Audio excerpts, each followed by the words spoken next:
नमस्कार। इससे पहले कि आप इस किताब में खो जाएं, मेरे चैनल बुकज़िला को लाइक, सब्सक्राइब और शेयर कर दीजिए ताकि मुझे लगातार प्रोत्साहन मिलता रहे और आपके लिए नई-नई किताबें पढ़ने के लिए मिलें। धन्यवाद। नमस्कार। क्रिएटिंग कैपिटल, लेखक फ्रेडरिक एल लिपमैन। पूंजी बनाना, व्यापार में एक उद्देश्य के रूप में पैसा कमाना। इस पत्र का उद्देश्य पैसा बनाने पर चर्चा करना है। आमतौर पर लोगों के बीच एक उद्देश्य के रूप में इसकी व्याप्तता की जांच करने के लिए और उन नैतिक मानकों की जांच करने के लिए जो जानबूझकर पैसा बनाने की तलाश में है। पैसा कमाने की चाहत ज़्यादातर पुरुषों में होती है, मजबूत हो या कमज़ोर। यह लगभग हर किसी के दिमाग में किसी न किसी रूप में मौजूद होता है। अब यह इच्छा हमारे जीवन में लक्ष्य या वस्तु के रूप में कितनी दूर हो जाती है और ऐसा लक्ष्य किस हद तक योग्य है। आमतौर पर हमारी कल्पना में चित्रित किया गया विशिष्ट धन निर्माता एक संकीर्ण, लोभी, स्वार्थी व्यक्ति है जिसने उच्च आदर्शों के बजाय निम्न का अनुसरण करना चुना है और जो अपनी प्राप्ति के लिए नाजायज साधनों को नियोजित करने के लिए अक्सर लुभाया जाता है और हमेशा लुभाया जा सकता है, समाप्त होता है। उन्होंने जो लक्ष्य अपनाए हैं वे कुछ सद्गुणों के अभ्यास के विरोध में खड़े होने के लिए बने हैं। इस प्रकार हम लाभ और देशभक्ति में अंतर करते हैं। अपने आप को और परोपकार को समृद्ध करना, सभी कानून की अनुमति और न्याय प्राप्त करना, दूसरे साथी और ईमानदारी का फायदा उठाना, परिवार के अधिग्रहण और प्यार में तल्लीन होना। अब इस तरह के विरोधाभास स्पष्ट रूप से इस बात से ज़्यादा कुछ नहीं साबित करते हैं कि इन गुणों की परवाह किए बिना पैसा कमाना एक दुष्चक्र है और होगा। और यह अच्छी तरह से उत्तर दिया जा सकता है कि देशभक्ति, परोपकार, परिवार के प्यार आदि पर विचार करना, कमाने और बचाने के लिए समय को प्रेरित करना चाहिए। पैसे का प्यार सभी बुराइयों की जड़ है का तात्पर्य अधिग्रहण के लिए एक विशेष भक्ति है जिसकी इच्छा अच्छी तरह से आलोचना की जा सकती है। लेकिन इसके अलावा इसमें कोई संदेह नहीं है कि इस विषय पर भ्रमित विचारों के बीच पैसा बनाने का लक्ष्य आमतौर पर सामाजिक गुणों के लिए किसी प्रकार के विरोध के रूप में माना जाता है। तस्वीर के अन्य पहलू भी हैं, हालांकि दिन के ढीले विचार से भी पहचाना जाता है। उदाहरण के लिए, जो व्यक्ति अपनी जीविका कमाता है वह उसे एक ऐसे व्यक्ति के रूप में देखता है जो अब तक एक मौलिक कर्तव्य निभा रहा है। वास्तव में दुनिया उसका तिरस्कार करती है जो अपना और अपने परिवार का समर्थन नहीं कर सकता या नहीं कर सकता। लेकिन इसका मतलब सिर्फ इतना है कि आज के खर्चों को पूरा करने के लिए व्यक्ति को आज के दिन काम करना चाहिए। क्या यह सीमा है?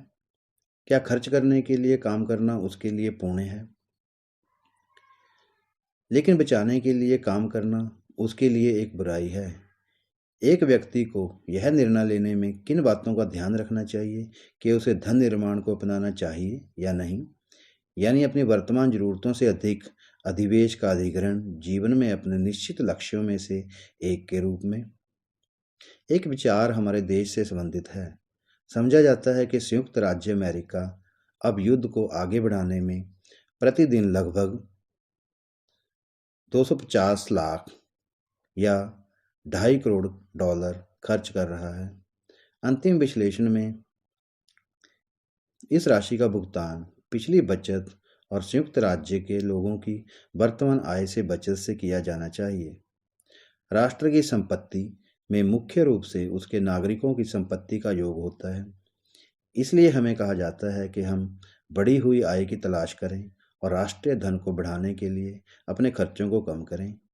यहाँ कर्तव्य पूरी तरह से स्पष्ट है, लेकिन भले ही हमारे पास देशभक्ति की जिम्मेदारी के रूप में हमें सिखाने के लिए युद्ध की स्थिति ना हो और अधिशेष कमाने और बचाने की आवश्यकता हो, फिर भी दायित्व बना रहेगा। हम अपने राज्य और अपने शहर या जिले के समान ऋणी हैं और अपने परिवार और अपने समय के भविष्य के लिए कर्तव्य और भी निकट आता है।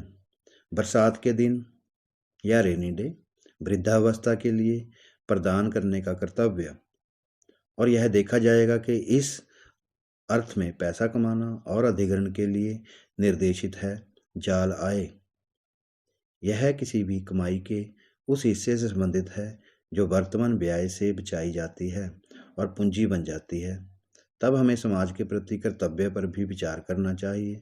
जब हम सभ्यता के आसपास के साक्ष्यों को देखते हैं, इमारतों और रेल मार्गों और अत्यधिक खेती वाले खेतों, उत्पादन और वितरण की मशीनरी, उपयोग वस्तुओं से भरी दुकानें, और फिर अपने विचारों को बहुत साल पहले से समय में पीछे नहीं छोड़ते, जब यह देश एक प्राकृतिक जंगल था, हम उस धन की विशालता का एहसास करना शुरू कर सकते हैं।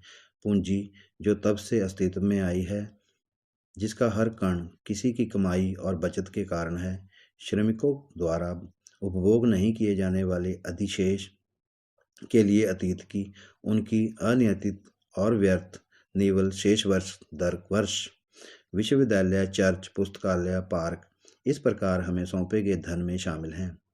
उद्योग द्वारा निर्मित इस विरासत और हमारे पूर्वजों के संयम के माध्यम से हमारा आज का जीवन समृद्ध और व्यापक हो सकता है। उनके व्यावसायिक करियर अब बंद हो गए हैं। हम मानते हैं कि जितना अधिक उन्होंने अर्जित किया और एक अधिशेष बचाया कि उनके पास एक था, उनके काम के परिणाम के रूप में दिखाने के लिए शुद्ध आए। लेकिन अतीत की यह बचत आखिरकार तुलनात्मक रूप से कुछ ही श्रमिकों द्वारा संचित की गई थी, बहुतों द्वारा नहीं, जो हाथ से मुंह तक रहते थे, जिसको हैंड टू माउथ कहा जाता है। कुछ भाग्यशाली बहुतायत के समय में खर्च और आनंद लेते हैं, गरीबी और तनाव के समय में पीड़ित होते थे, अपने भविष्य के लिए भी कोई प्रावधान नहीं करते थे, फिर भी अपने किसी भी कर्तव्य को कम पहचानते थे। देश या भावी पीढ़ी को आर्थिक रूप से उत्पादन करने और अपने व्यय को बुद्धिमानी से विनियमित करने के लिए, ताकि अधिशेष को आगे बढ़ाया जा सके। जहाँ तक इस बहुसंख्यक का संबंध है, हम अभी भी चट्टानों और पेड़ों के बीच रह रहे हैं, बिना आश्रय के, भोजन की निश्चित आपूर्ति की कमी, अंजीर के पत्तों के साथ हमारे नग्नता को ढकने के लिए, और आज भी वही स्थितियां प्राप्त होती हैं।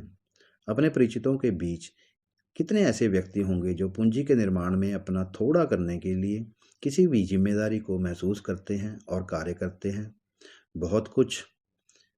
इसे ध्यान में रखते हुए काम करने के लिए एक तरफ और अनावश्यक खपत से दूर रहने के लिए दूसरी तरफ, आम आदमी अपने आप को हर बहाना बना देगा। वह पैसा कमाने के लिए को एक घिनौना उद्देश्य समझेगा और आसानी से खुद को एक बुराई के रूप में बढ़ा चढ़ाकर पेश करेगा। वह उच्च जीवन के दायित्वों और अन्य विचारों पर ध्यान केंद्रित करेगा। इसे कुछ उदार और महान के रूप में परिभाषित किया जा रहा है, जिसकी तुलना में पैसा कमाना एक योग्य वस्तु के रूप में नहीं माना जा सकता है, लेकिन इसे अप्रिय आवश्यकताओं की श्रेणी में शामिल किया जाना चाहिए, नहीं अभद्रता कहने के लिए, जिसे जीवन की पृष्ठभूमि में वापस लाया जाना चाहिए। वह अत्यधिक गरीबी की तस्वीरें बुलाएगा, जहां प्राप्त किसी भी धन को तत्काल जरूरतों को पूरा करने के लिए खर्च किया जाना चाहिए, जो कि उसके मामले में शिफ्टलेस भोग की संतुष्टि है। सबसे ऊपर यह विशिष्ट व्यक्ति इस विचार को स्वीकार करने और कार्य नहीं करेगा कि उसके मामलों, उसकी छोटी आय और व्यय का उसके देश की समृद्धि और प्रगति पर कोई असर पड़ता है। जितना अधिक वह अपने सामने रखेगा, वह यह है कि उसे अपने बिलों का भुगतान करना चाहिए, और शायद कुछ मामलों में बिलों के प्रावधान और संभावित आपात स्थितियों को शामिल करने के लिए भविष्य में धारणा का विस्तार करेगा, जिसे समय और उसके परिवार द्वारा पूरा किया जाएगा। ना ही यह अड़ियल रवैया युवाओं, पेशेवर और अन्य गैर व्यावसायिक वर्गों तक ही सीमित है। व्यापार जगत में हम इसे अपने चारों ओर देखते हैं। क्लर्कों और कर्मचारियों के बीच, जीविका के लिए काम करने वालों में और तथाकथित श्रमिक वर्गों के बीच यह सामान्य रवैया प्रतीत होता है। जो लोग वेतन या मजदूरी के लिए काम करते हैं, वे अपनी सारी कमाई को अपने वर्तमान व्यय के उपयोग करने के लिए विशिष्ट रूप से प्रतीत होते हैं, बचाने के किसी भी गंभीर प्रयास के बिना अपनी आय तक जीने के लिए। अगर वे कर्ज से बाहर रहने की कोशिश करने पर खुद पर गर्व करते हैं, तो वे खुद से उतनी ही उम्मीद करते हैं, और उनमें से वह व्यक्ति जो अपने पैसे के मामले में इससे आगे जाने का प्रयास करता है, वह निश्चित रूप से अपवाद है। विश्वव्यापी युद्ध के प्रभावों में से एक उच्च और अग्रिम मजदूरी पर श्रम की अत्यधिक बढ़ी हुई मांग है। एक ऐसी स्थिति जिसे हम मान सकते हैं कि मजदूर के लाभ के लिए बहुत अधिक होगी, लेकिन यह उसके अपने रवैये और नीति पर निर्भर करेगा। इंग्लैंड से और वहाँ के अमेरिकी शहरों से हम उन मजदूरों की कहानियाँ सुनते हैं जिन पर बढ़ती आय का प्रभाव, काम करने के प्रयास को कम करने का प्रभाव पड़ा है, जो उस सप्ताह के दौरान रुक जाता है जब उच्च वेतनमान ने उसे वह राशि दी है जिसे वह एक सप्ताह की कमाई के रूप में मानने का आदी है। अब क्या यह उम्मीद करना स्वाभाविक नहीं होगा कि कोई भी व्यक्ति अपने उत्पाद के लिए बेहतर बाजार स्थितियों का सामना कर रहा हो, चाहे वह वस्तु हो या सेवा, उस उत्पादन को अपनी शक्ति में बड़े पैमाने पर बढ़ाकर स्थिति को लाभ में बदलने की कोशिश करेगा। अगर उदाहरण के लिए मैं $4 में बेचने के लिए जूते बना सकता हूँ, 0 एक जोड़ी, और बाजार की स्थितियों में बदलाव ऐसा है कि मैं $5 प्रति जोड़ी प्राप्त कर सकता हूँ, मैं अनुकूल बाजार द्वारा लाभ के लिए अधिक जूते का उत्पादन करने का प्रयास करूँगा। और अगर उसके बाद कीमत बढ़कर $6 और $7 और $8 प्रति जोड़ी हो जाती है, तो प्रत्येक वृद्धि पर मेरे प्रयास और भी तेज होंगे। यह वास्तव में सामान्य आर्थिक दृष्टिकोण है। किसी वस्तु की मांग में परिवर्तन के कारण मूल्य स्तर में उतार चढ़ाव से बाजार की आपूर्ति प्रभावित होने की उम्मीद है।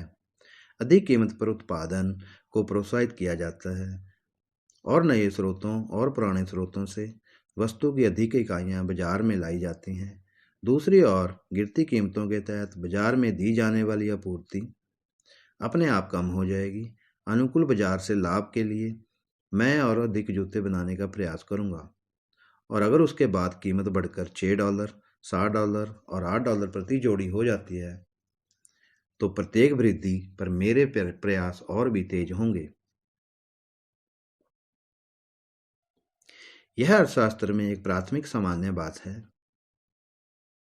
फिर भी जिस मजदूर का हमने अभी अभी उल्लेख किया है, वह इसे पहचानता नहीं है। वह पा सकता है कि वह 4 दिनों में, 6 दिनों में अपनी पूरी कमाई के बराबर राशि कमा सकता है, और इसलिए चौथे दिन के अंत में वह सप्ताह के लिए काम छोड़ देता है। अब जाहिर तौर पर इस तरह के बढ़ते वेतनमान के तहत वह 3 चीज़ों में से एक कर सकता है। एक सप्ताह की आय प्राप्त करने के बाद वह चौथे दिन के अंत में नौकरी छोड़ सकता है। वह 6 दिनों तक काम करना जारी रख सकता है और अपनी अतिरिक्त कमाई का उपयोग आराम, सुख और विलासिता के लिए कर सकता था, जिसे पहले वह वहन करने में असमर्थ था। वह 6 दिनों तक काम कर सकता है और अपनी अतिरिक्त कमाई से जितना संभव हो सके बचा सकता है। अब मजदूर के लिए बुद्धिमान विकल्प क्या है? खाते के विशेष मामलों में को छोड़ दिया जाए, उनको छोड़कर, जहां उसका एक बड़ा परिवार है या घर पर बीमारी है या किसी अन्य विकलांगता के तहत है जो उसके व्यक्तिगत मामले में उसकी कमाई की शक्ति को कम कर देगा या उसके न्यूनतम खर्च को बढ़ा देगा, क्या उसे 6 दिनों तक काम नहीं करना चाहिए? भविष्य के लिए बचत के रूप में वह जो कुछ भी कर सकता था उसे अलग रख रहा था। यह आमतौर पर स्वीकार किया जाएगा कि यह समय स्पष्ट है। यदि उन संकीर्ण परिस्थितियों को देखते हुए जिनके तहत कामगार सामान्य रूप में से रहता है, यह दावा किया जाना चाहिए कि असामान्य कमाई की अवधि के दौरान आत्मसंतुष्टि न केवल स्वाभाविक होगी बल्कि मापने योग्य रूप से उचित होगी।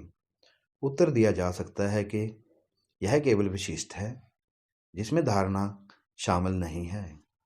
तथ्यों के अनुरूप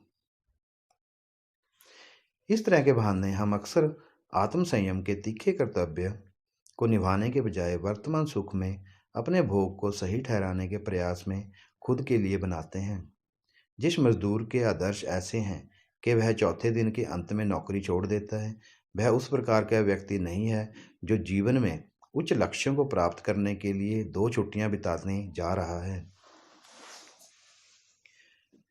वह उन्हें निष्क्रियता में पारित करने जा रहा है। काफी संभावना है कि ग्रोग शॉप पर जो व्यक्ति भविष्य के लिए सुरक्षा का लाभ उठाने में विफल रहता है, वह असाधारण कमाई से बचाने के अवसर के माध्यम से उसे और उसके परिवार को पेश करता है, जो फोनोग्राफ, गहने, स्प्रिट और तंबाकू जैसी चीज़ों की असामान्य मांग को बढ़ा रहा है।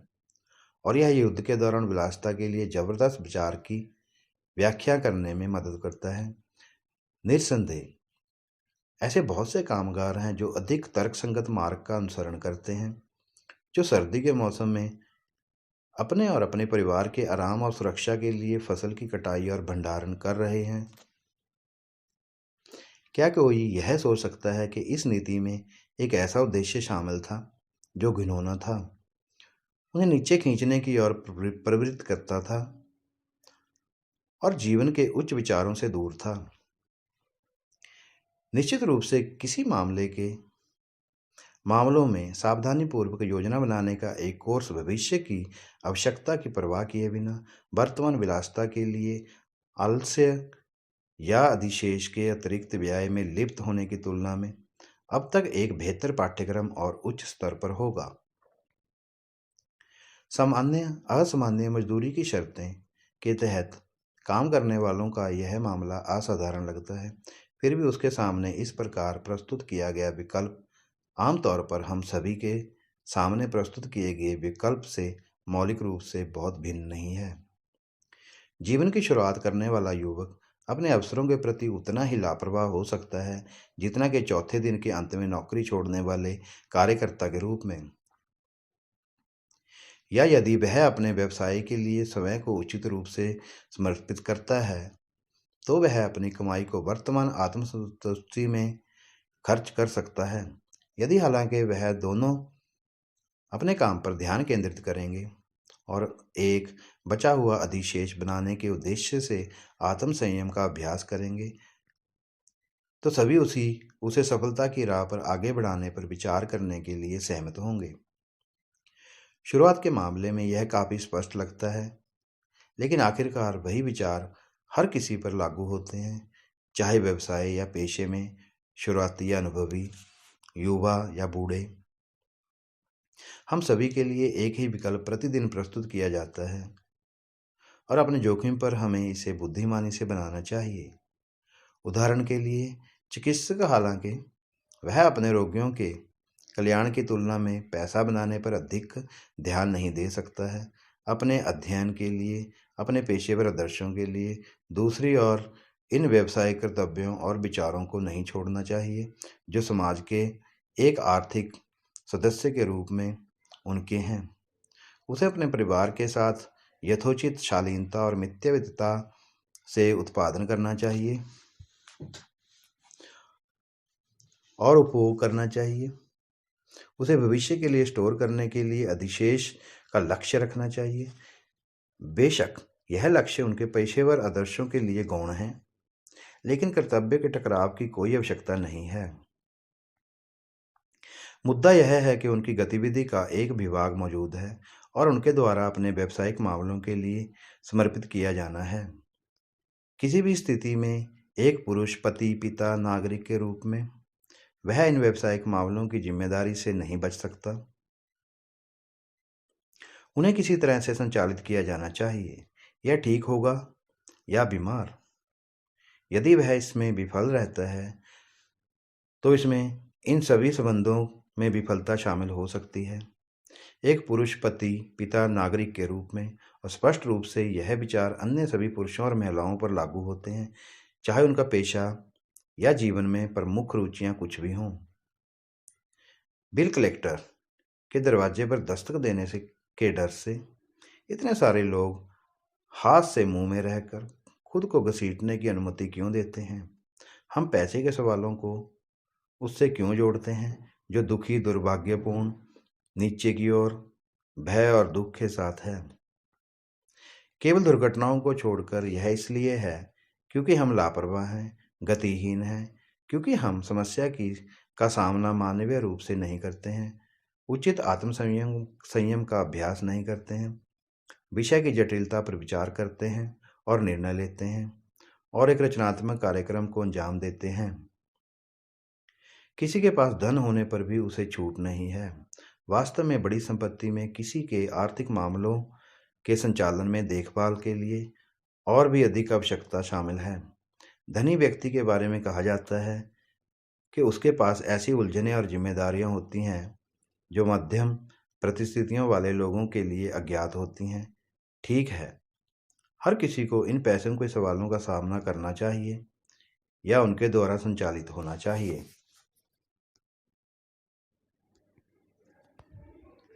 जो लोग निश्चित आय पर रहते हैं, चाहे वे वेतन से हो या निवेश से, उनके लिए पैसा बनाने का कोई सीधा प्रयास करना असंभव हो सकता है।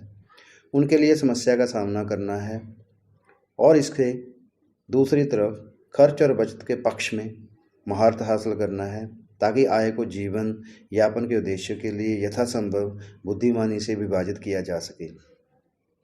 लेकिन पिछले कुछ वर्षों के दौरान व्यक्ति की धन संबंधी समस्याओं में एक नया कारक प्रवेश कर गया है जो अक्सर उसके परीक्षणों को जोड़ता है, अक्सर उसके स्वयं के बहाने जोड़ देता है और विशेष रूप से निश्चित आय पर आमदनी के लिए बोझ होता है।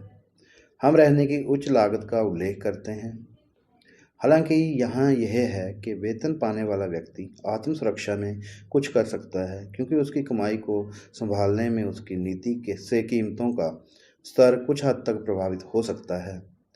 उच्च मजदूरी की अवधि के साथ है और कुछ अर्थों में उच्च स्तर की कीमतों की घटना है। अब हम उच्च मजदूरी को पहचानते हैं जिसे अपने आप में समुदाय के लिए फ़ायदेमंद माना जाता है क्योंकि यह कम से कम जीवन में आराम और भविष्य के लिए एक प्रावधान प्रदान करता है जिसकी अन्यथा कमी होगी। लेकिन अगर कीमतें मजदूरी जितनी बढ़ गई हैं, मजदूर के लिए स्पष्ट सुधार केवल मामूली मजदूरी में है, जबकि जो अकेले उसे लाभान्वित कर सकता है वह उच्च वास्तविक मजदूरी है। अब देखते हैं कि नामात्र की मजदूरी के विपरीत वास्तविक मजदूरी को आगे बढ़ाने के लिए कामगार क्या कर सकता है।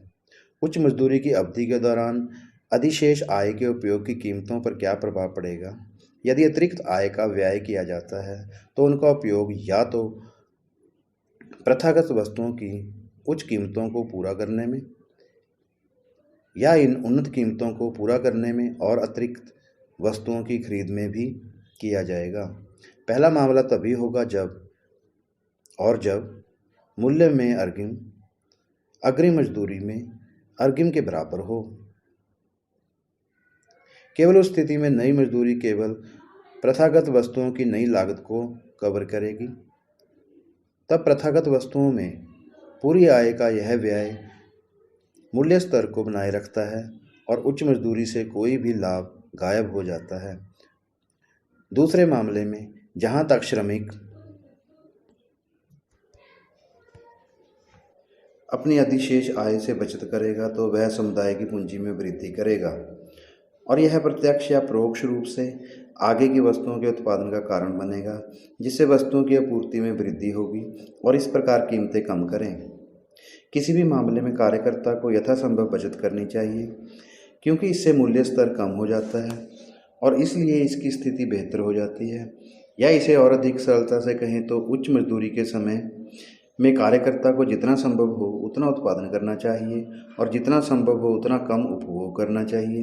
दोनों ही अपने अंतिम लाभ के लिए और समुदाय के लिए वस्तुओं के स्टॉक को बढ़ाने की प्रवृत्ति रखते हैं।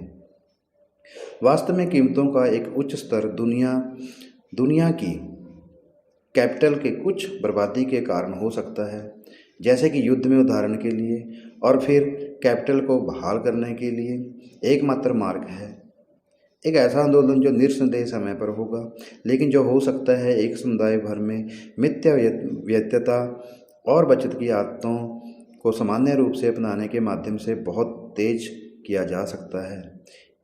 यह तो हालांकि छोटा है, कुछ निश्चित है कि हम मानव जाति की भौतिक उन्नति के योगदान कर सकते हैं, और इस संबंध में हमारे राष्ट्र, हमारे परिवारों और समय के लिए कर्तव्य की तरह इसमें पूंजी बनाने में शामिल है। यानी जितना हो सके उतना कमाना, और फिर किसी भी स्थिति में भले ही हमारी कमाई तय हो, आय को मितव्ययी रूप से प्रबंधित करना, और जितना संभव हो उतना बड़ा शुद्ध परिणाम आगे बढ़ाना। अब हम मानव जाति के जनसमूह से इन जिम्मेदारियों के प्रति इतने विलक्षण रूप से उपेक्षित हैं, उन गिने चुने लोगों की ओर मुड़ते हैं जो पूंजी के निर्माता है, जिनके पास इतनी सारी सुख सुविधाएं और भौतिक लाभ हैं जो उन्हें मिलते हैं सभ्य जीवन को संभव बनाने के लिए। अब ये थोड़े ही जीवन के हर पद पर पाए जाते हैं। वे अमीर या गरीब, पेशेवर या व्यवसायी, नियोक्ता या कर्मचारी, बूढ़े या युवा, पुरुष या महिला हो सकते हैं। विशेषता कि उनकी मिथ्याविता की आदत है निश्चित रूप से एक लक्ष्य के रूप में पैसा बनाने को अपनाना, जितना वो कमाते हैं उससे कम खर्च करना। यह आश्चर्यजनक है कि वे मानव जाति का कितना छोटा प्रतिशत है। संयुक्त राज्य अमेरिका में 1916 के आयकर रिटर्न ने दिखाया कि 104 करोड़ लोगों की आबादी में कर योग्य आय वाले लोगों की कुल संख्या 3,36,652 थी, जो 300 में से एक के बारे में थी। मितव्ययी वर्ग में प्रमुख हम मामलों के आदमी के बारे में सोचते हैं। व्यापार उद्यम वास्तव में पैसा बनाने वाला उत्कृष्ट माना जाता है। पैसा कमाना वास्तव में इसका राशन डी माना जाता है। यह एक पैसा बनाने वाले के रूप में है कि व्यवसायी कुछ लोगों द्वारा तिरस्कृत होता है और कई लोगों द्वारा ईर्ष्या करते हैं। अब पैसा बनाने और पैसा मूल्य व्यापार उद्यम में एक विशेष स्थान पर कब्जा कर लेते हैं। इस तथ्य के कारण के आर्थिक सिद्धांतों पर ऐसा धन मूल्य व्यावसायिक प्रयासों की व्यावहारिकता और सफलता की सबसे अच्छी परीक्षा, शायद एकमात्र सच्ची परीक्षा बन जाती है। दुनिया के काम की जटिल गतिविधियों में, जहाँ प्रत्येक व्यक्ति, प्रत्येक उपक्रम, प्रत्येक व्यावसायिक इकाई कर्माशय अपने लाभ के लिए प्रयास कर रही है, यह कैसे इस खींच और धक्का के बीच यह प्रतिस्पर्धा के सामाजिक आय वितरित की जाती है, तो लगभग व्यक्तिगत योगदान के अनुसार।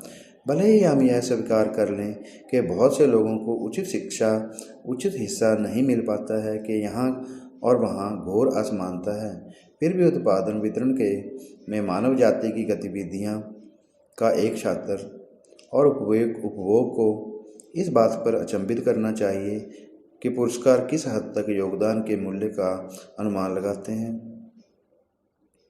अब यह सापेक्ष मूल्य के माप के रूप में माने जाने वाले धन द्वारा विचार में सन्निहित फिटनेस के मानक परीक्षण द्वारा संभव बनाया गया है। क्या यह भुगतान करेगा, और यह किस हद तक भुगतान करेगा? अगर मेरे मन में कोई नया आविष्कार है जो शायद मानव जाति को लाभ पहुंचाएगा, तो इसकी व्यावहारिकता और उपयोगिता की सबसे अच्छी परीक्षा होगी।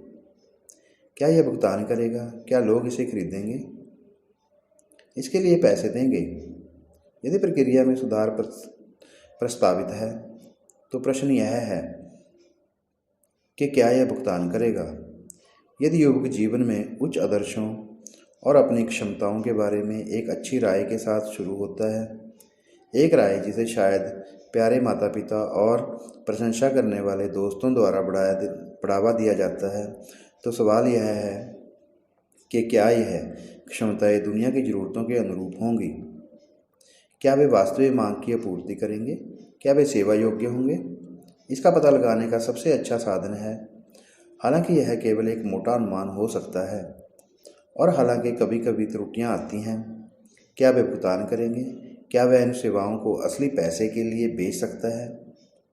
यह मानदंड मामलों की दुनिया में व्यवहारिक रूप से सर्वव्यापी है।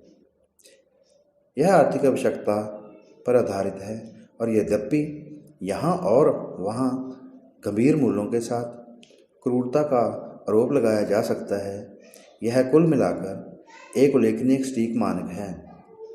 हम इसे और अधिक स्पष्ट रूप से देखते हैं जहां हम जीवन की लड़ाई में सैनिकों की रैंकिंग के लिए किसी अन्य मानदंड को प्रतिस्थापित करने का प्रयास करते हैं। उदाहरण के लिए, हम इन आर्थिक सिद्धांतों के दबाव के माध्यम से व्यापार और अन्य उद्यमों में अधिकार के पदों तक पहुंचने वाले पुरुषों की तुलना में अपने साथी नागरिकों के मताधिकार द्वारा कार्यालय के लिए चुने गए पुरुषों के निम्न प्रकार और चरित्र को नोट कर सकते हैं। फिर से उस राष्ट्र पर विचार करें जिसने एक ऐसी सरकार विकसित करके सत्ता के आर्थिक वितरण में सुधार करने का प्रयास किया है जो शासन करने के लिए सबसे उपयुक्त लोगों के हाथों में सत्ता रखती है। एक शासक वर्ग जिसका लक्ष्य सीधे दक्षता पर है। एक चुनिंदा वर्ग लेकिन आवश्यक रूप से स्वयं चयनित।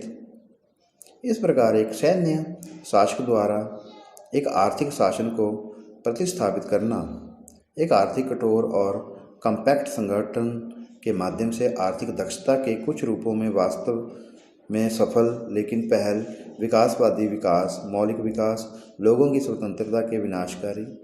इसकी तुलना दुकानदारों के देश की आज़ादी, खुशी और प्रगति से कीजिए।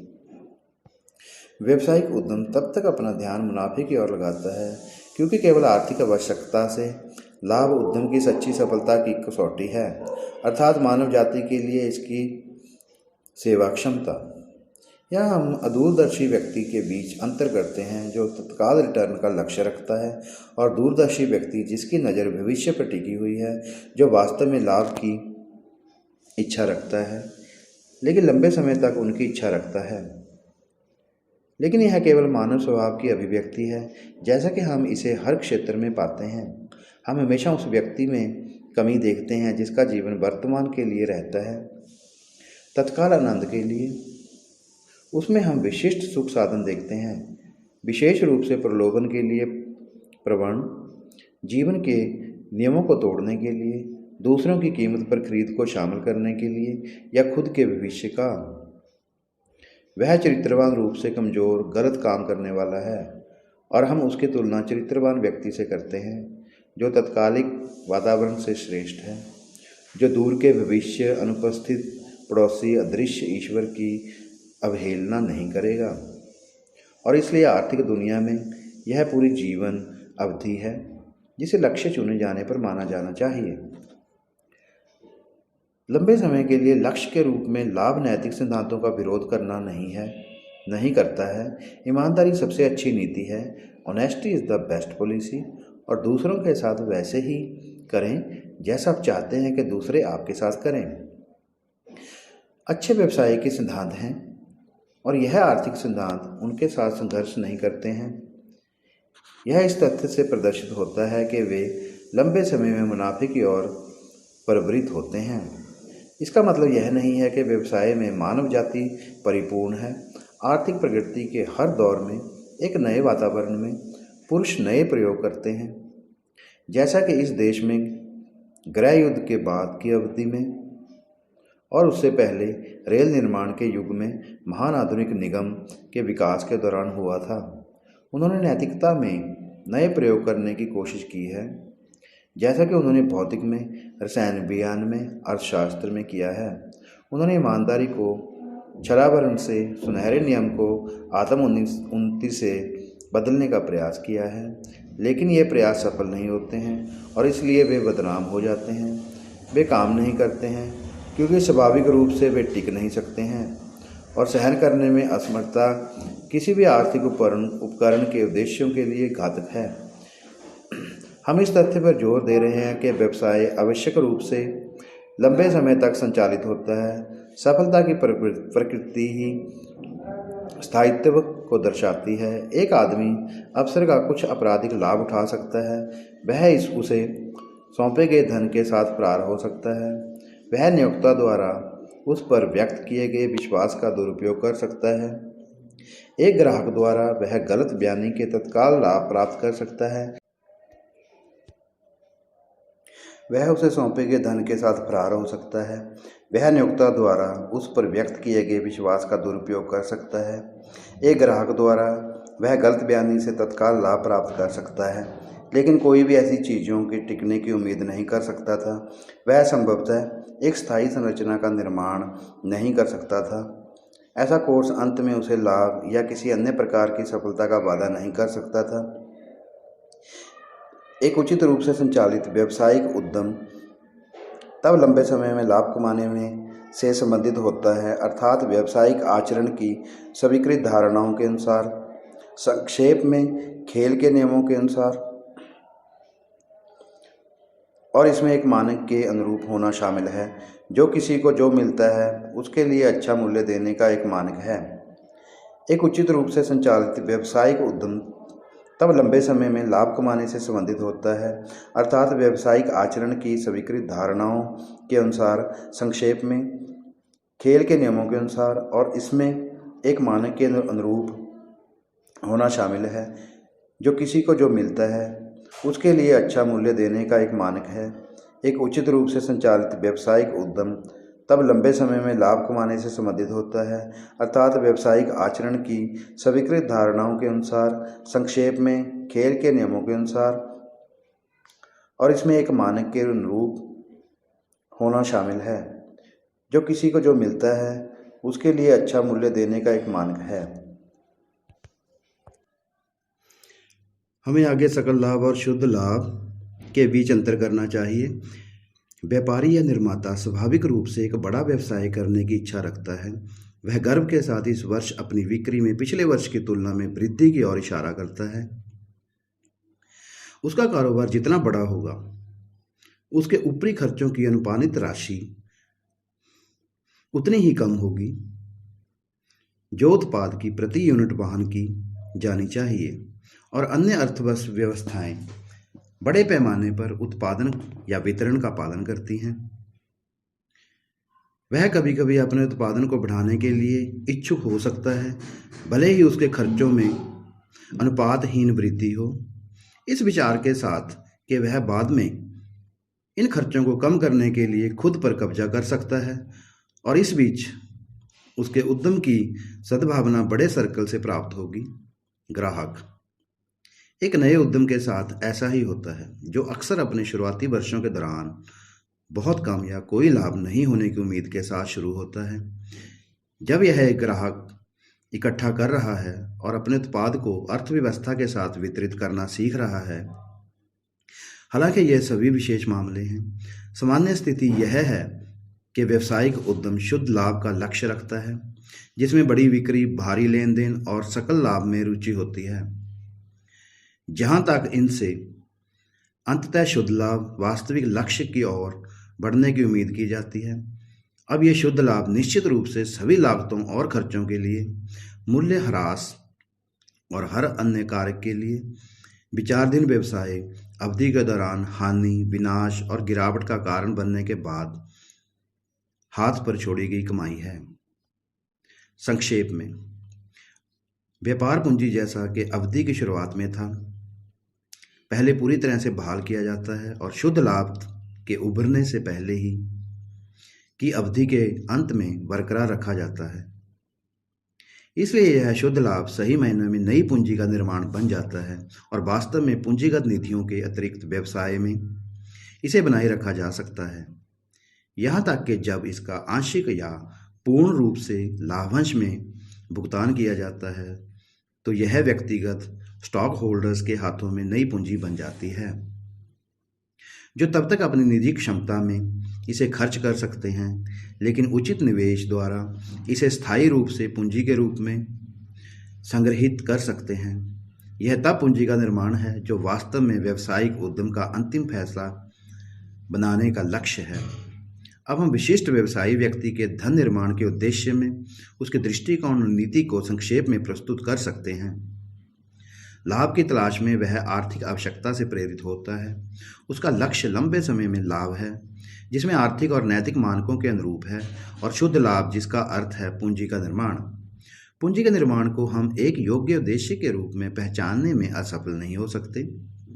इसने मानव जाति को वह सब कुछ दिया है जो मानव जाति के पास है, और वह नींव है जिस पर सभ्यता काफ़ी हद तक टिकी हुई है।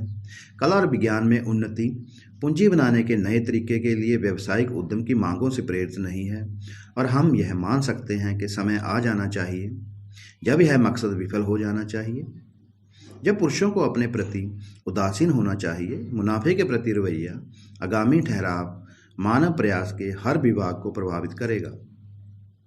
इसके बारे में हमें तब भी आश्वस्त किया जा सकता है जब हमें याद है कि पैसा कमाना और इसके साथ क्या होता है यह जीवन का एकमात्र उद्देश्य नहीं है।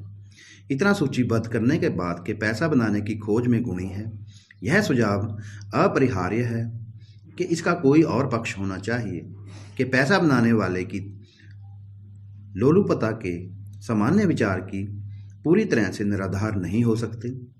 फिर पैसा कमाने में के लक्ष्य के दोष क्या हैं?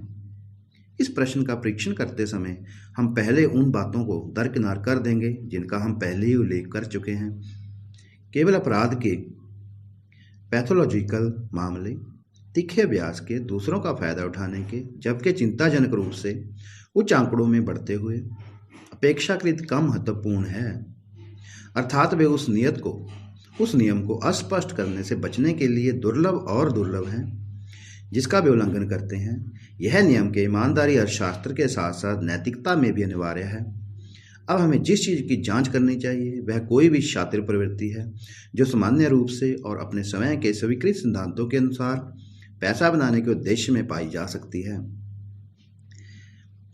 ऐसी अपक्षाई प्रवृत्तियों में से हम दो पाते हैं। पहला, उस अधिकता की प्रवृत्ति जो एक दोष बन जाती है, और दूसरा, जीवन में अन्य विचारों की अवहेलना करने की प्रवृत्ति, विशेष रूप से अधिग्रहण के प्रति समर्पण के माध्यम से।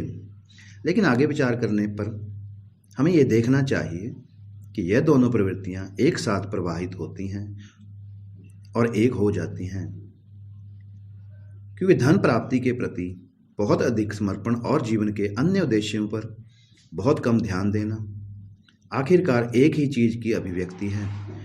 शायद कोई व्यक्ति जीवन के किसी भी उद्देश्य के प्रति अत्यधिक भक्ति में गलती कर सकता है, लेकिन हमें यह स्वीकार करना चाहिए कि एक लक्ष्य में अतिशयोक्तिपूर्ण अवशोषण की बुरी प्रवृत्ति को उसके प्राकृतिक स्वार्थ के साथ सहयोग के माध्यम से बढ़ावा दिया जाता है। मानव प्रयास के सभी क्षेत्रों में यहाँ एक है जो विशेष रूप से समय की तलाश के साथ दूसरों के लिए अपेक्षा के साथ फिट बैठता है, जो एक आदमी को नीचे की ओर खींच सकता है, उसे छोटा और मतलबी, दुखी और अनैतिक बना सकता है, जबकि जाहिर तौर पर उस लक्ष्य को प्राप्त कर रहा है जिस पर वह लक्ष्य रखा है।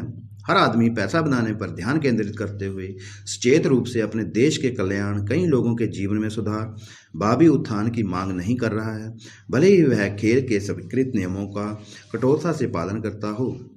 व्यापार सम्मान की संहिता, यह हमें पैसा बनाने वाले लोभी, घिनौने, संकीर्ण सोच वाले लोगों की लोकप्रिय तस्वीर पर वापस लाता है। ऐसे लोग हैं, मैं उन्हें दुर्लभ मानता हूँ, लेकिन आज उनमें से कई हैं या नहीं, यह आधुनिक व्यवसाय के वातावरण में गायब होने की प्रवृत्ति है जो अपने प्रलोभन और पुरस्कार प्रदान करता है, जो करता है, जो बन जाता है।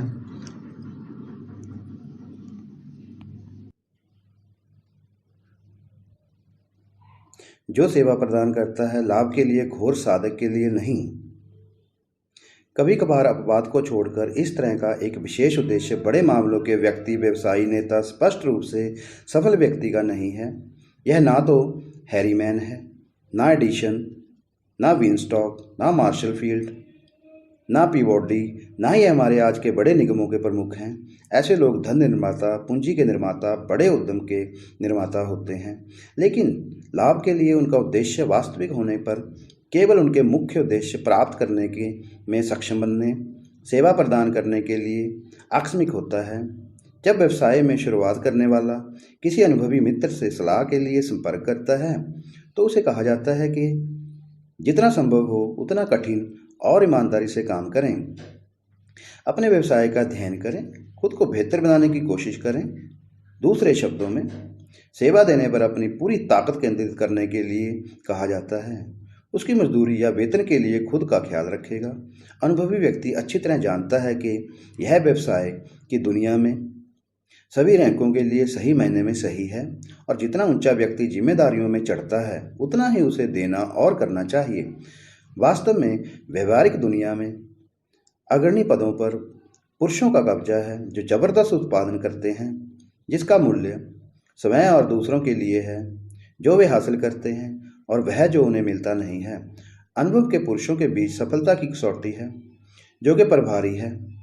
उद्यमों की जो इस प्रकार के नेताओं की तलाश में हैं, उसे कहा जाता है कि जितना संभव हो उतना मेहनत और ईमानदारी से काम करें, अपने व्यवसाय का अध्ययन करें, खुद को बेहतर बनाने की कोशिश करें।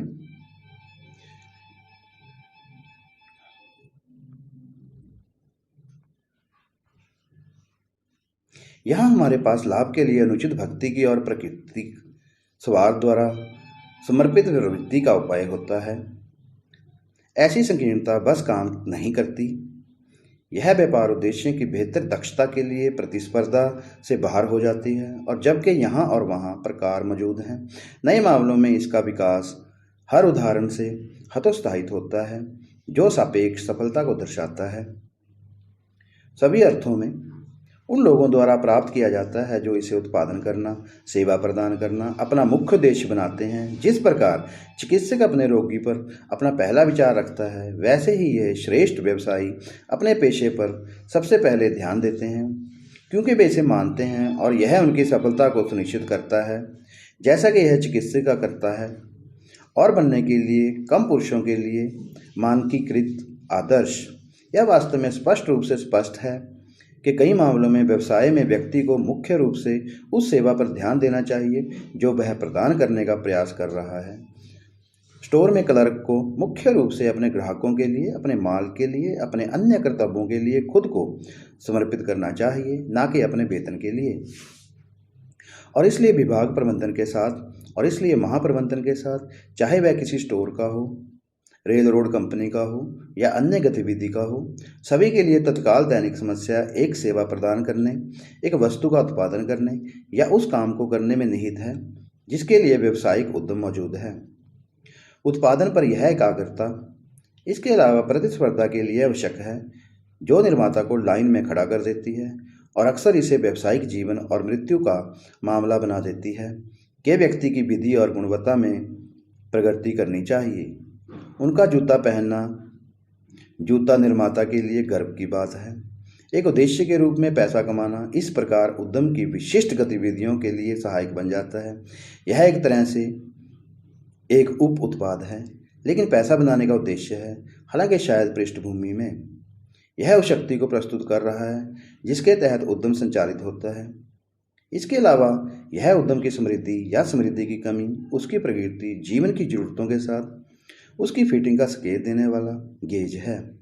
संक्षेप में, पैसा कमाने का लक्ष्य व्यावसायिक उद्यम को बढ़ावा देता है, ठीक वैसे ही जैसे विनम्र कार्यकर्ता को साप्ताहिक या मासिक वेतन मिलता है, लेकिन प्रत्येक मामले के लिए जाने वाले कार्य का पर मुख्य ध्यान दिया जाता है और अनिवार्य रूप से दिया जाता है। आइए अब सेवा प्रदान करने पर इस एकाग्रता के कुछ प्रभावों पर विचार करें। प्रत्येक व्यक्ति के अपने व्यवसाय की उपयोगिता विशेषता के उत्पादन के लिए निर्देशित प्रयास उस विशिष्ट गतिविधि को उच्च स्तर के कौशल के साथ और अनुभव के तेजी से मूल्यवान निधि के साथ संचालित करने के लिए सीखने के परिणाम स्वरूप होता है। वह इतना अधिक विशिष्ट हो जाता है कि उस क्षेत्र में किसी अजनबी के लिए भी इसे संचालित करना बिल्कुल असंभव होगा। इसलिए समन्वित प्रयास के युग में एक व्यक्ति के पास एक निश्चित प्रकार के मामले को संभालने के लिए जितना अधिक संचित ज्ञान और सुविधा होती है और वह बेहतर फिट होता है, इसलिए उसे जारी रखना होता है और उस दिशा में आगे बढ़ना होता है। अपेक्षाकृत कम या कार्य करने में सक्षम होता है। किसी अन्य प्रकार के मामले जिनसे वह परिचित नहीं है, हम आमतौर पर एक रेल मार्ग की आलोचना करने के लिए स्वतंत्र महसूस करते हैं। एक समाचार पत्र, एक बड़ा व्यापारिक घराने, शायद एक विश्वविद्यालय जिसके साथ हमारा अचानक संपर्क हो सकता है, लेकिन तथ्य यह है कि उद्यम के रैंक के बाहर या सीधे समान गतिविधियों को करने वाले के बाहर कुछ सक्षम आलोचक हैं। एक शब्द में, इस ध्यान केंद्रित करने के माध्यम से एक व्यक्ति अपने स्वयं के व्यवसाय में से पूरी तरह परिचित हो जाएगा, जब दूसरों के सिद्धांतों, रीति रिवाजों और जिम्मेदारियों के साथ केवल स्थायी परिचित होगा। इसलिए बुद्धिमान व्यक्ति खुद को उस क्षेत्र तक सीमित रखने की आवश्यकता का तर्क देता है जिसमें वह विशेषज्ञ बन गया है, और किसी भारी दिशा में जोखिम लेने से बच जाएगा जहां वह परिचित नहीं है। मितव्ययी व्यक्ति के पैसे कमाने और पैसे बचाने में सबसे आम और निराशाजनक अनुभवों में से एक यह है कि कड़ी मेहनत करने और आत्मसंयम का अभ्यास करने के बाद परिणामी बचत को अक्सर किसी ऐसे उद्यम में डाल दिया जाता है जो बुरी तरह से बदल जाता है, और इस प्रकार सारा प्रयास बेकार हो जाता है। आमतौर पर ऐसा इसलिए होता है क्योंकि उसने हमारे द्वारा बताए गए नियम का उल्लंघन किया है। उसने अपरिचित क्षेत्रों में अपनी बचत का जोखिम उठाया है। अनजाने में वह उस स्थान पर पहुंच गया है जहां बेहतर जानकारों को चलने का डर होता है। इस तरह के तथाकथित निवेश वास्तव में अत्यधिक सट्टा है। उनमें जोखिम शामिल है जो अज्ञात है, और पूरी तरह से बच जाना है जब कोई भी अपने स्वयं के वैध व्यवसाय में अनुमान नहीं लगाता है, क्योंकि वह उन खतरों से परिचित होता है जिन्हें उसने सीखा है, जिसके लिए सर्वोत्तम ज्ञान और सबसे बड़ी विवेक की आवश्यकता होती है। यह ज्ञात का आकर्षण है जो उसे बाहरी क्षेत्रों में अटकलों के माध्यम से अनर्जित लाभ की तलाश करने के लिए प्रेरित करता है, जहां मामले की प्रकृति में उसके खिलाफ संभावनाएं होनी चाहिए। अब अटकलों का व्यवसाय में अपना उचित स्थान है। कुछ अंतर्निहित खतरे हैं जिन्हें मुख्य रूप से फसलों के उत्पादन में मौसम के जोखिम और अविकसित उद्यम में भविष्य के जोखिम में पाया जाना चाहिए। इन जोखिमों को किसी के द्वारा किया जाना चाहिए, लेकिन स्पष्ट रूप से वे विशेषज्ञों के लिए एक गतिविधि का गठन करते हैं जो परिस्थितियों का अध्ययन करते हैं। यह निर्धारित करने में अपेक्षाकृत विशेषज्ञ बनते हैं कि कैसे और कब कार्य करना है। इन विशेषज्ञों को मुख्य रूप से दो वर्गों से तैयार किया जाता है। पहला, पेशेवर सट्टेबाज जो अपने बाजारों को जानता है और भविष्य के जोखिमों को खरीदने और बेचने का व्यवसाय करता है। ऐसे लोग हमारी मौसमी फसलों को संभालने और अन्य दिशाओं में एक महान सेवा करते हैं और उचित लाभ के हकदार होते हैं। दूसरा, धनवान व्यक्ति जो अपने अधिशेष का कुछ भाग अविकसित उद्यम के जोखिमों में उपयोग कर सकता है, हालांकि यह संभावना है कि अंत में उसके नुकसान और खर्च उसके लाभ से अधिक हो जाएंगे। वह इस उम्मीद के साथ इस तरह के प्रयोगों की संभावना ले सकता है कि उनमें से कुछ में सफलता मिलेगी। इसके अलावा वह परिव्यय को मानव जाति की उन्नति में योगदान के रूप में मान सकता है। हम में से बाकी के लिए, हालांकि इन दो वर्गों के बाहर, यह हमारा व्यवसाय है कि हम तेल के कुओं, उड़ने वाली मशीनों, नए कारखानों में या अचल संपत्ति में अटकलों से दूर रहें।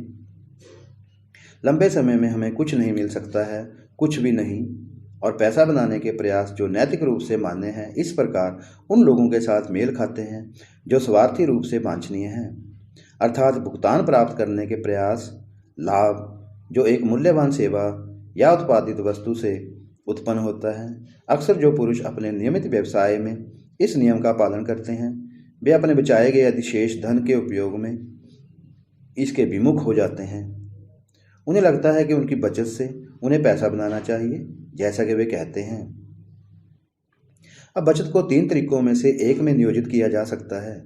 स्वामी द्वारा उनको उपयोग पूंजी के रूप में किया जा सकता है या उन्हें निवेश में लगाया जा सकता है, अर्थात दूसरों के व्यवसाय में पूंजी के रूप में उपयोग किया जाता है।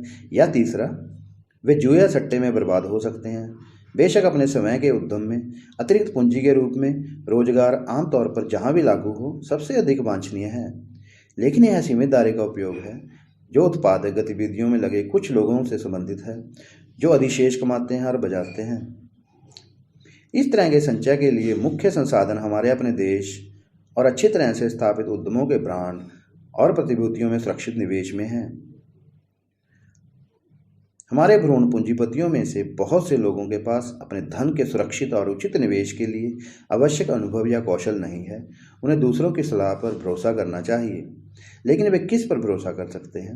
निवेश सलाह की मांग सलाहकारों की आपूर्ति का आह्वान करने में विफल नहीं हुई है, और विस्तृत योजनाएं हैं जो अविवेकी को लुभाने के लिए डिजाइन की गई हैं, लेकिन आमतौर पर जो आदमी शिकार के इन पक्षियों के चंगुल में पड़ता है वह खुद को दोषी ठहराता है, क्योंकि वे जो प्रलोभन देते हैं वे कुछ भी नहीं पाने की नाजायज इच्छा या मूर्खतापूर्ण धारणा के लिए अपील करते हैं जो किसी को मिल सकता है।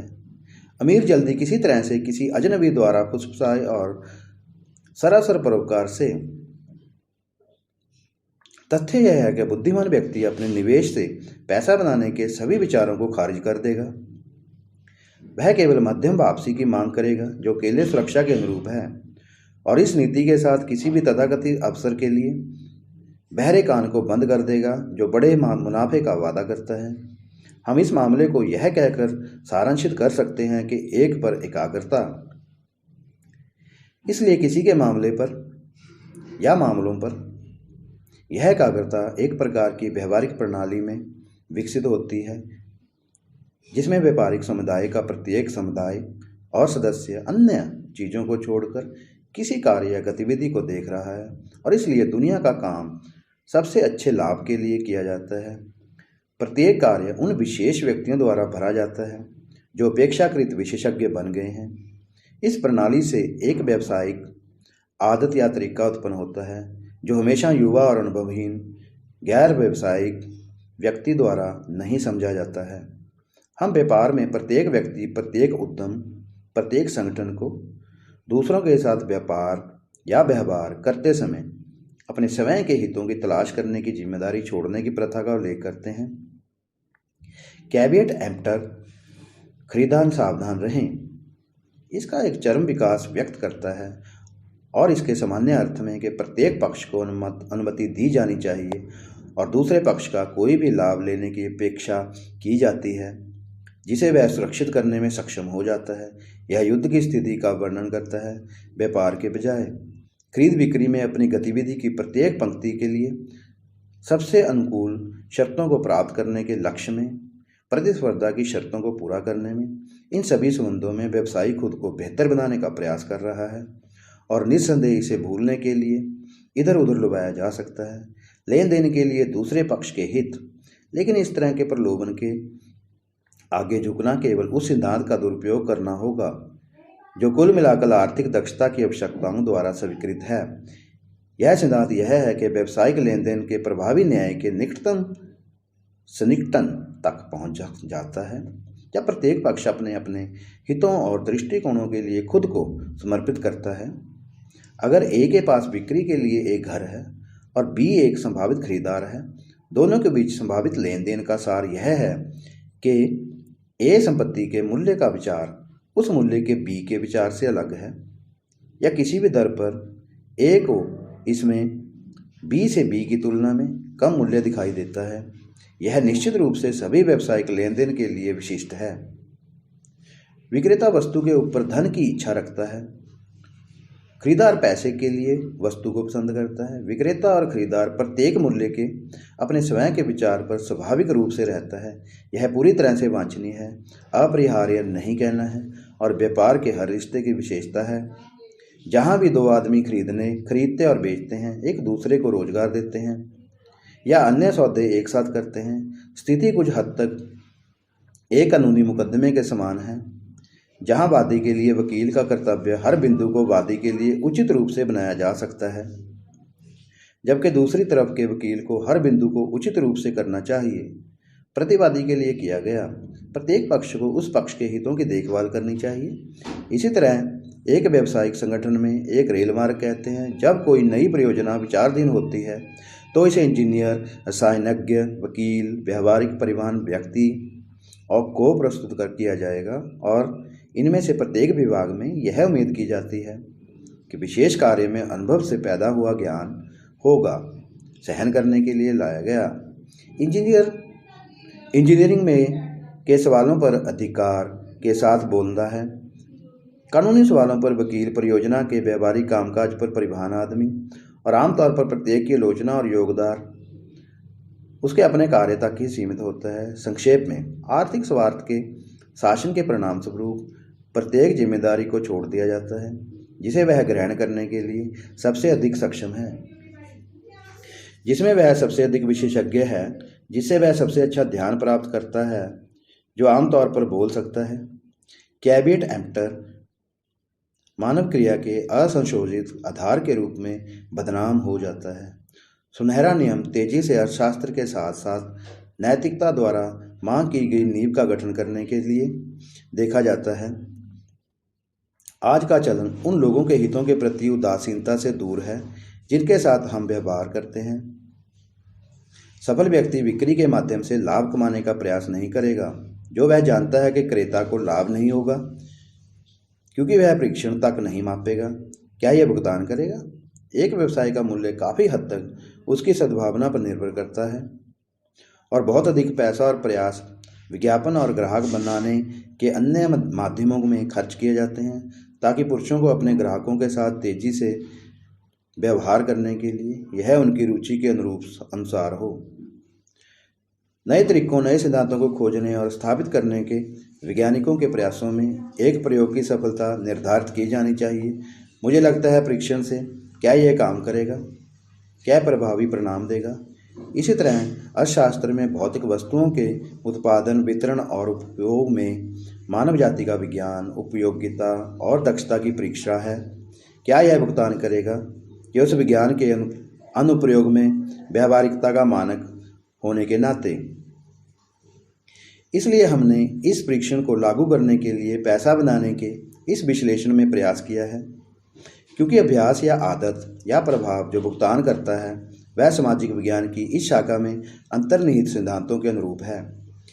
इस मानक के अनुसार हमने देखा है कि पैसा बनाने को सचेत लक्ष्य के रूप में अपनाना सभी का कर्तव्य है कि धन का आर्थिक रूप से उपयोग किया जाना है। अंतिम वस्तु शुद्ध लाभ है। वह शेष या शेष जिसे सृजित किया जाता है पूंजी के रूप में आगे बढ़ाया जाता है। एक निश्चित आय में वृद्धि करने में असमर्थता, मिथ्यावित्ता और बचत के माध्यम से पूंजी के निर्माण में अपनी भूमिका निभाने के कर्तव्य से मुक्त नहीं है। व्यापार उद्यम इसके अलावा आर्थिक आवश्यकता के लिए धन अर्थ के उद्देश्य से आवश्यक है।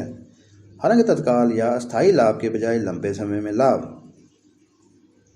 सेवा पर ध्यान एक व्यक्ति को अपेक्षाकृत कुशल बनाता है, लेकिन दूसरे के क्षेत्र के साथ इस सापेक्ष अपरिचितता का तर्क देता है, जिससे हम किसी की गतिविधि को उस चीज़ तक सीमित रखने की सलाह देते हैं जिसे उसने सबसे अच्छा करना सीखा है।